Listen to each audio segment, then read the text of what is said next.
السلام عليكم ورحمة الله تعالى وبركاته. تلاميذ السنة الرابعة متوسط، رانا مكملين مع دروس وبرنامج السنة الرابعة متوسط. اليوم بإذن الله تعالى راح نبدأ معكم سيكونس نمبر 2، المحور الثاني. كما عودتكم نبدأ بدروس القواعد، وبعد ما نكملوا دروس القواعد نعاود نولوا الحلول وتمارين الكتاب المدرسي. بالنسبة للسيكونس نمبر 2 هي بعنوان Me, My Personality and Life Experiences، معناتها أنا شخصيتي وتجارب الحياة.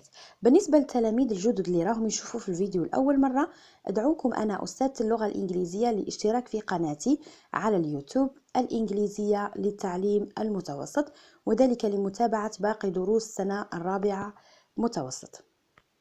درس اليوم هو درس جد مهم، واللي هو حول the present perfect tense، يعني الحاضر الكامل. present perfect tense قريتوه سنة ثالثة وراح نتعودوه سنة رابعة متوسط.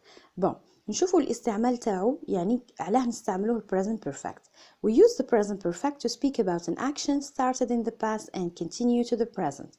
معناتها نستعمل present perfect الحاضر الكامل باش نتكلموا على حدث يبدأ في الماضي ويستمر إلى الحاضر، started in the past and continue to the present. concerning the form، يعني كي نشوفوا لا فورم تاع الفعل، عندنا الفعل كيفاش يكون لازم نحطوا له have auxiliary to have in the present، يعني have or has على حساب subject اللي يكون عندنا plus past participle of the verb. past participle of the verb هو كي يكون عندنا الverb مثلا regular ما يتبدلش، نزيدوا له الايدي فقط. كي يكون irregular عندكم list of irregular verbs اللي تقراوها سنة ثانية وتبقى تمشي معكم حتى الثانوي.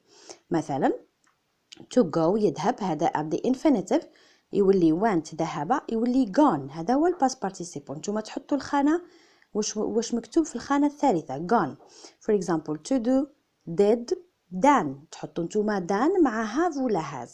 to drive يقود، drove قاد، driven نتوما تحطوا driven. هذا تذكير خفيف للباست participle. هنا راح نستعملوا اليوم present perfect tense with the time markers ever, never and just. هنا عندنا الافيرماتيف فورم. واش حبيت نشرح لكم في الافيرماتيف فورم؟ حبيت نشرح لكم the use of present perfect in general، يعني على العموم كيفاش نستعملوا present perfect. عندنا subject الفاعل هو اللي يكون الاول، ومن بعد نحطوا have ولا has على حساب هذا السبجكت، بعدها الباست participle of the verb اللي قلت لكم عليه plus object واللي هو المفعول به. هذه على العموم. في حالة ما إذا استعملنا never و ever و just، شوفوا كيفاش نحطوهم. عندنا subject هو الفاعل، have or has واحدة منهم على حساب هذا subject، بعدها هنحطوا never في الوسط ولا ever ولا just. بالنسبة never معناتها أبدا، just يعني few minutes before the time of speaking، يعني وقت قصير قبل وقت الحديث. و ever معناتها اسكو في حياتك عملت هذيك الحاجة، يعني هي الأغلبية تكون في السؤال. have or has، ومن بعد نحطوا وحدة منهم plus past participle واللي قلت لكم عليه plus objects. هذا بالنسبة للأفيرماتيف فورم. أعطيتكم هنا أمثلة. الأمثلة حول affirmative form باستعمال never, ever and just. Example number 1. I have never heard about this landmark before. هنا وش يقول هنا؟ I have never، أنا أبدا. هنا heard اللي هو the past participle of the verb to hear، يسمع hear, heard. about this landmark المعلم التاريخي، يعني لم أسمع من قبل بهذا المعلم التاريخي. Number 2. She has never seen him before. هنا هي أبدا لم ترى هذا الشخص من قبل.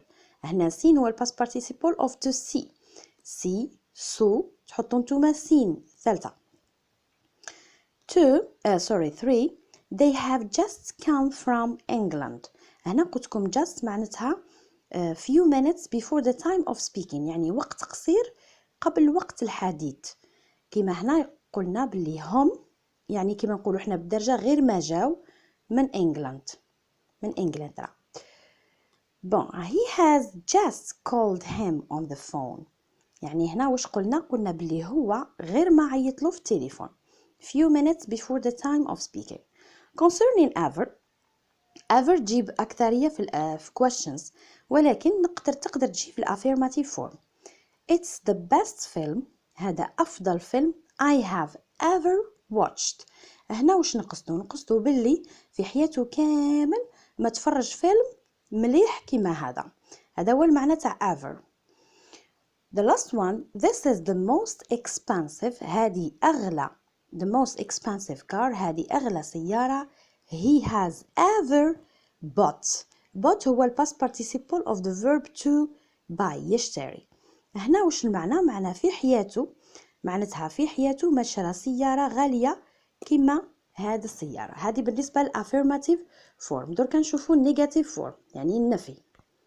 بالنسبة للنيجاتيف فورم واش عندنا subject هو الأول الفاعل، بعد يجي have ولا has يعني الأوكسيلري وحدة منهم على حساب هذا subject، ومن بعد تجي negation not هذه أداة النفي، بعدها يجي ال past participle of the verb كما قلت لكم يعني to be تولي was ولا were done نحطو done الخانة الأخيرة، وفي الأخير عندنا الأوبجكت واللي هو المفعول به. هذه بالنسبة للنيجاتيف.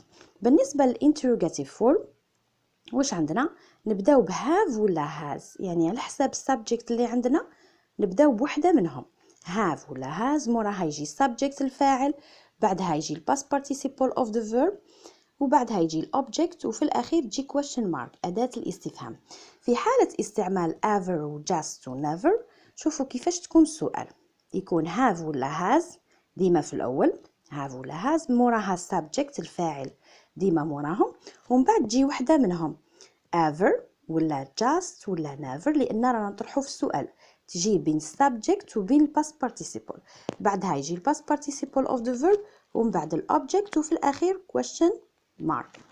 هنا راح نشوفوا أمثلة. النيجاتيف فورم عندنا هادو أمثلة على النفي.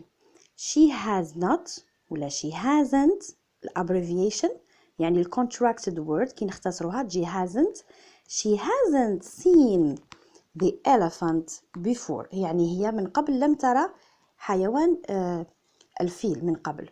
عندنا subject has لأنه هنا عندنا she، وبعدها حطينا negation not، والpast participle of to see هو seen. you have not مع you نقولوا have. you have not ولا haven't نختصروها. used هنا عندنا فعل regular، كي تكون عندكم regular يكون سهل تحطوا له ايدي وتخلوه. used the internet in your work. you haven't used the internet in your work. بالنسبة للinterrogative form يعني الأسئلة، أعطيتكم مجموعة من الexamples. بالنسبة للinterrogative form يكون عندنا ever نقولوا have you، مع you نقولوا have you ever ridden هو ال past participle of the verb to ride. have you ever ridden a horse؟ اسكو في حياتك ركبت حصان؟ has she مع she نقولوا has she ever driven past participle of the verb to drive a car؟ اسكو في حياتها ساقت سيارة؟ بعدها عندنا have they just مع they نقولوا have they just landed of a plane؟ اسكو غير ما هبطوا من الطيارة؟ ولا has he just written the lesson on the board؟ مثلا الأستاذ نقولوا عليه اسكو غير ما كتب الدرس على السبورة مع just. وفي الأخير have you just called him on the phone؟ مع you نقولوا have اسكو غير ما عيطلو في التليفون. هذه هي تلاميذ السنة الرابعة متوسط بالنسبة لدرس the present perfect tense. بالنسبة للحلول والتمارين هذا الدرس نشوفوهم في الفيديو القادم بإذن الله. وفي الأخير ما عليكم غير تبارتاجوا الفيديو، تشتركوا وتفعلوا الجرس وتنتظروا الجديد. والسلام عليكم ورحمة الله تعالى وبركاته.